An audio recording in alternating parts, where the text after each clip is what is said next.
Chapter 13. Thus saith the Lord unto me, Go and get you a linen girdle, and put it upon your loins, and put it not in water. So I got a girdle according to the word of the Lord, and put it upon my loins. And the word of the Lord came unto me the second time, saying, Take the girdle that you have gotten which is upon your loins, and arise, and go to the Peroth, and hide it there in the cleft of the rock. So I went and hid it in Peroth, as the Lord commanded me. And it came to pass after many days that the Lord said unto me, Arise, and go to Peroth, and take the girdle from there, which I commanded you to hide there. Then I went to Peroth, and digged, and took the girdle from the place where I had hid it. And behold, the girdle was marred, it was not profitable for nothing. Then the word of the Lord came unto me, saying, Thus saith the Lord, After this manner will I mar the pride of Judah, and the great pride of Jerusalem, even this evil people that refuse to hear my words, that walk in the stubbornness of their heart, and are gone after other gods to serve them, and to worship them, that it may be as a girdle which is profitable for nothing. For as the girdle cleaveth to the loins of a man, so have I caused to cleave unto me the whole house of Israel, and the whole house of Judah, saith the Lord, and that they might be unto me for a people, and for a name, and for a praise, and for a glory, but they would not hearken. Moreover, you shall speak unto them this word, Thus saith the Lord, the God of Israel, Every bottle is filled with wine. And when they shall say unto you, Do we not know that every bottle is filled with wine? Then shalt you say unto them, Thus saith the Lord, Behold, I will fill all the inhabitants of this land, even the kings that sit upon David's throne, and the priests, and the prophets, and all the inhabitants of Jerusalem, with drunkenness. And I will dash them one against another, even the fathers and the sons together, saith the Lord. I will not pity nor spare, nor have compassion, that I should not destroy them. Hear you and give ear. Be not proud, for the Lord has spoken. Give glory to the Lord your God before it grows dark, and before your feet stumble upon the mountains of twilight. And while you look for light, he turn it into the shadow of death, and make it gross darkness. But if you will not hear it, my soul shall weep in secret for your pride, and mine eyes shall weep sore, and run down with tears, because the Lord's flock is carried away captive. Say you unto the king and to the queen mother, Sit you down low, for your head tires are come down, even your beautiful crown. The cities of the south are shut up, and there is none to open them. Judah is carried away captive, all of it. It is wholly carried away captive. Lift up your eyes, and behold them that come from the north. Where is the flock that was given you, your beautiful flock? What wilt you say when he shall set the friends over you as head, whom you yourself have trained against you? Shall not pangs take hold of you as a woman in travail? And if you say in your heart, Why are these things befallen me? For the greatness of your iniquity are your skirts uncovered, and your heels suffer violence. Can the Ethiopian change his skin, or the leopard his spots? Then may you also do good that are accustomed to do evil. Therefore will I scatter them as the stubble that passeth away by the wind of the wilderness. This is your lot, the portion measured unto you from me, saith the Lord, because you have forgotten me and trusted in falsehood. Therefore will I also uncover your skirts upon your face, and your shame shall appear. Your adulteries and your names, the lewdness of your harlotry, on the hills and the field have I seen your detestable acts. Woe unto you, O Jerusalem! You will not be made clean. When shall it ever be? All right, let's go back up to verse 1. Now, we remember yesterday in the last chapter, the question was being asked is why does the evil prosper if this be the truth? Why are these that are in charge and everything prospering so greatly? And we'll find out in the end it's because of the sin of the people, and it's the fact that the leaders and elders have led astray and forgot to teach the law and left these things undone, and now the whole land has become polluted. all the children have went astray and been caused to forget their heritage and been, as we find out, they're scattered out in all the nations. We'll find that all the prophecies of the book of Deuteronomy are come true. And this is where you find yourself. As for these ones that have all the knowledge and stuff, they can't even keep up with the understanding of man, let alone the great understanding of God and what God has done. We we found out that there is a nation who teaches his people to go astray, that teaches them to chase after Baal, and this is that Lord image. And this nation God's going to pluck up as well, because these at that time were these nations that were all around. We had Assyria, Egypt, Babylon. I mean, the list just goes on and on. Moab, Ammon, Edom, all these nations that were idol worshippers, all these nations that worshipped images, and over a slow, long period of time had brought their teachings in and mingled in and brought it all in, even brought in idolatry with it. These were the nations, and this was the same thing going on then as it is today. Nothing's ever going to change. But we're going to pick this up in verse 1. We're changing subjects totally altogether. Thus saith the Lord unto me, Go and get you a linen girdle, and put it upon your loins, and put it not in water. So Jeremiah has been commanded of God now to go get him a linen girdle, and this linen girdle is made of flax, and it was beat out from a flax plant, and then the fibers are used and wove together to make this. And this girdle here is just like today. We would have a undergarment was used back then, because they didn't wear pants like we wear today. So underneath their garments they would have a girdle. And this girdle is just like a pair of undergarment that we would use today. Verse 2, So I got a girdle according to the word of the Lord, and put it upon my loins. So Jeremiah gets a girdle, just like God says. He gets an undergarment, and he puts it on, just like God said. Verse 3, And the word of the Lord came unto me the second time, saying. So instead of just saying the word of the Lord came to me again, we say the second time, because God wants you to witness the second time. 2 always means to witness, or generally. 4, Take the girdle that you have gotten, which is upon your loins, and arise and go to Parath, and hide it there in the cleft of the rock. So Jeremiah has been commanded to take his girdle that he has on and go down to Parath. And Parath is simply the Euphrates River. And this would be quite a little journey for Jeremiah on foot. But he went down to Parath, and there he hid it, even in a hole. 5, So I went and hid it in Parath, as the Lord commanded me.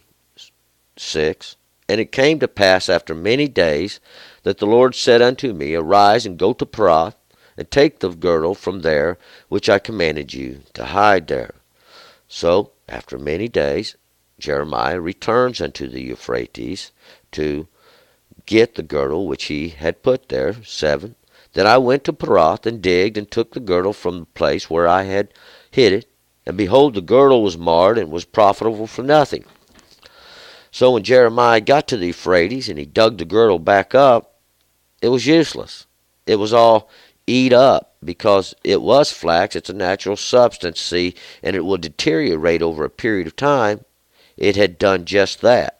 8, The word of the Lord came unto me, saying. 9, Thus saith the Lord, After this manner will I mar the pride of Judah, and the great pride of Jerusalem. So we find out now this what Jeremiah was doing. God was using it as an example, or as a similitude, that which is similar to the way he is going to mar the pride of Judah and the pride of Jerusalem, this place of praisings, this city of the peaceful teachings. And because he's going to cause it to, in the sense of how you would go to sleep into the darkness, or into forgetting, into being buried. This is the similitude of this burying, is to hide the understanding. 10, even this people that refuse to hear my words, that walk in the stubbornness of their heart, and gone after other gods to serve them and to worship them, that it be as this girdle which is profitable for nothing. So, just like this evil people, these ones that refuse to hear God's words, and these words are the law, the ordinances, and the statutes, that walk in the stubbornness of their own heart after what they want to do because they don't want to hear this. See, they want to go around doing these, breaking the law, and worshiping these other not gods or these images. See, they were image worshippers that had took over the land and polluted it greatly. 11. For as the girdle cleaves to the loins of a man, so have I caused to cleave unto me the whole house of Israel and the whole house of Judah, saith the Lord, that they might be unto me for a people, and for a name, and for a praise, and for a glory. But they would not listen. And see, this has been the case since the beginning of time. People don't want to listen to the law of God. They don't want to listen to God's understanding and seek the way of knowledge and wisdom. And this girdle is being used as a similitude because it's just like the way an undergarment cleaves to the loins of a man. God's caused the house of Israel, he's girded himself with them that he might show everybody, show and bless them so greatly that everybody might see and say, surely God is with them. But we're going to find out this wasn't the example that they chose, so God had to make the other example, the cursing side. 12. Moreover, you shall speak unto them this word. Thus saith the Lord, the God of Israel, every bottle is filled with wine, and they shall say unto you, do we not know every bottle is filled with wine? And this wine, every bottle is filled with wine, all the bottles and the people are the bottles. And they're filled with wine, and this wine is that which is made drunkenness. It's not the juice when it's first squeezed from the grape. It's had time to ferment, and it's become a drink. It's become alcoholic, and that when you drink it, you can become drunken. See, and this represents the word. This represents the word entering, and the understanding that comes from it will be this wine. This what makes drunkenness, as we're going to find out. 13. Then shall you say unto them, thus saith the Lord, behold, I will fill all the inhabitants of the land, even the kings that sit upon David's throne, and the priests, and the prophets, and all the inhabitants of Jerusalem, with drunkenness. And this drunkenness is falsehood. This drunkenness is ignorance. This drunkenness is stupidity. This drunkenness is the effects of the wrong understanding coming into your mind. See, that's what this drunkenness is. Did everybody just drink a bunch of wine and get drunk? No, that's not what happened. What everybody did was listen to men, listen to the mouths of men run, instead of obeying the law of God. Listen to this guy over here says, well, this is how you get around the law. Throw $20 in the bowl. See, this is drunkenness. 14. And I will dash them one against another, even the fathers and the sons together, saith the Lord. I will not pity, nor spare, nor have compassion, that I should not destroy them. Why? For their lewdness, as we're going to find out, their harlotry. They have went after other gods, blasphemy in God, worshiping images, worshiping not gods, bound down to sticks and stones, listen to the mouth of men. See, this is what's got them into trouble then, and it's what's got them into trouble today. 15. Hear you and give ear. Be not proud, for the Lord has spoken. And all you think you've made you some high seat. You think you've exalted yourself up. Remember, God brought you up there so he could cast you down. 16. Give glory to the Lord your God before it grows dark, and before your feet stumble upon the mountains of twilight. And while you look for light, he turn it into the shadow of death, and make it gross darkness. Give ear to the Lord your God before it grows dark, before your feet stumble. Remember when your feet are going to stumble? At the time of your visitation. See, at the time God pours out understanding and truth on the world, that's when you stumble. See, you're going to stumble over the stumbling block that you laid there. These were the words that come right out of your own mouth. And see, and while you're looking for light, while you think it's morning's coming, no, that's the shadow of death, just like before.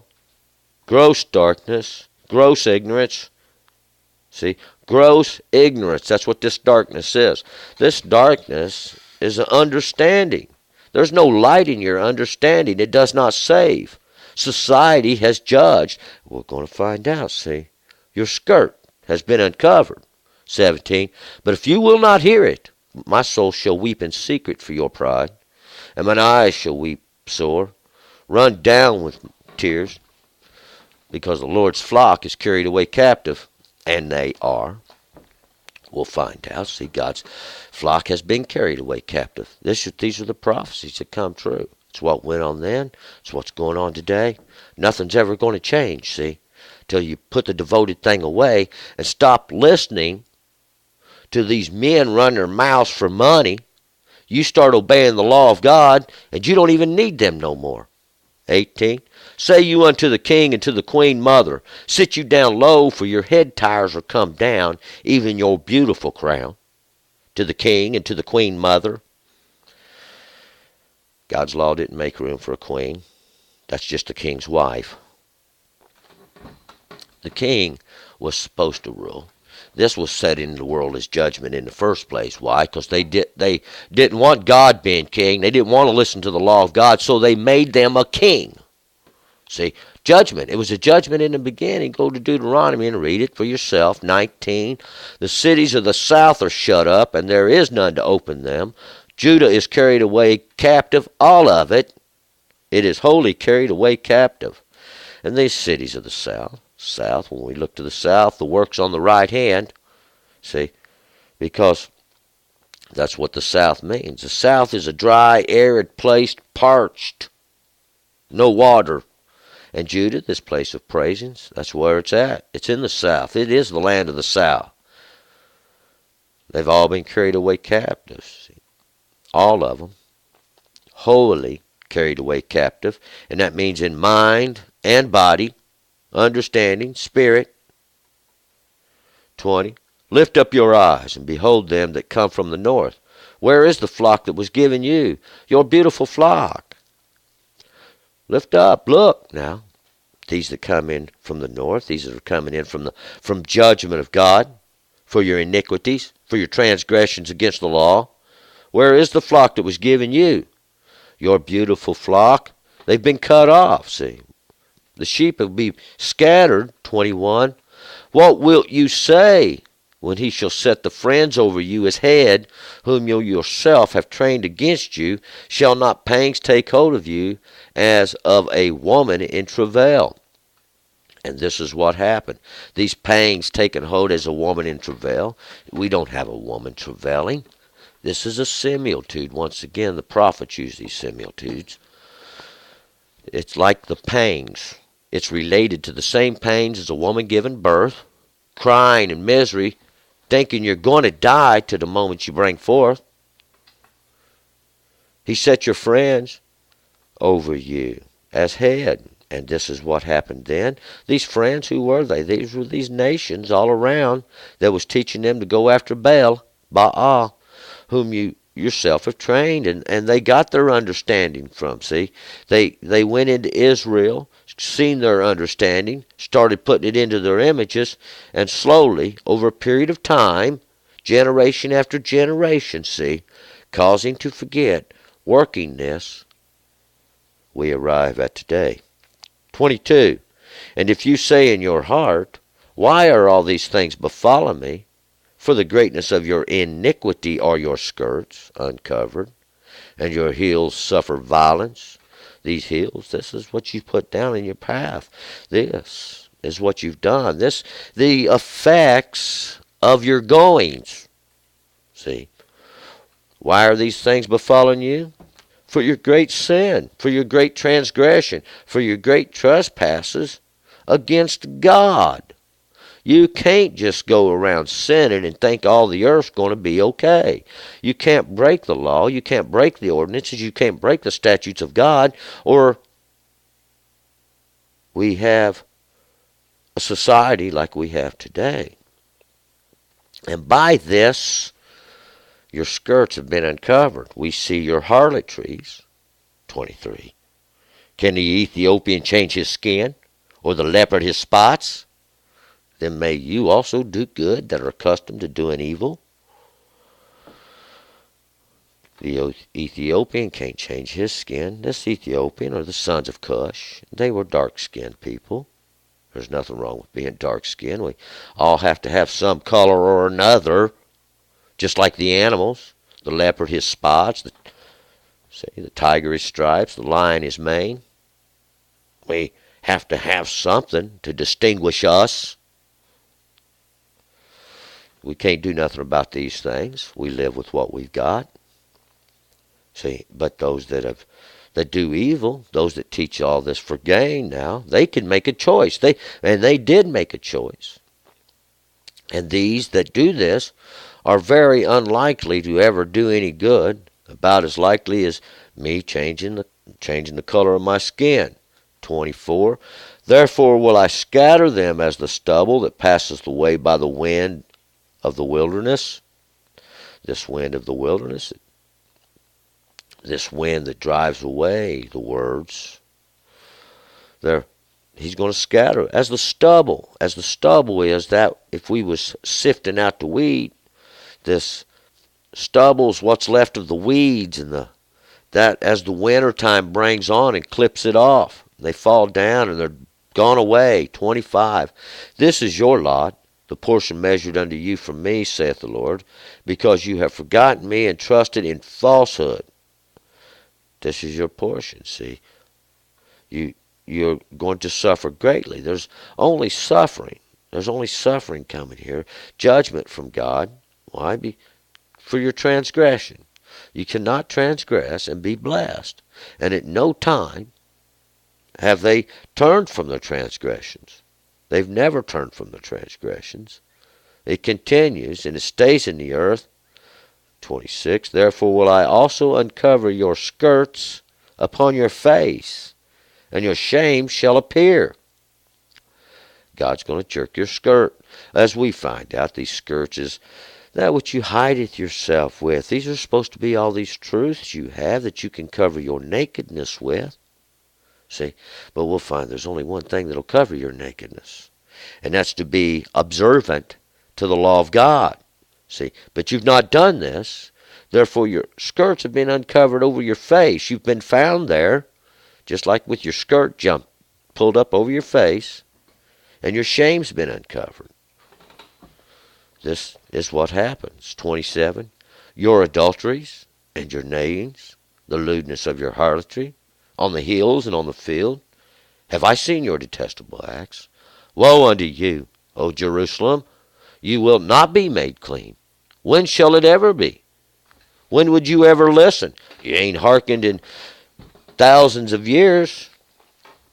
Nobody listens to the Word of God. You got just a little few over there, just a few, here, there, and thither in the world that do listen to the Word of God, that listens to the law of God, and they suffer greatly in this earth because of all those that won't, all those that run and want to chase images, those that want to chase the words of men. Oh, the teachings of men are so great.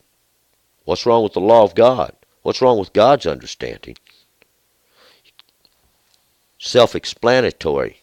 And Jerusalem, this is that place of peaceful teachings, that parched place. God's been using this as an example from the beginning of time and still does today. We can look there and see what's going on in all the earth. See, it's like the parakeet in the mine. And on all the high hills, all these exalted places, on every street corner, see, we see their high places. And this is how we know it's still in the earth. It's going to go on till somebody wakes up. Turn and return. Let's move to chapter 14.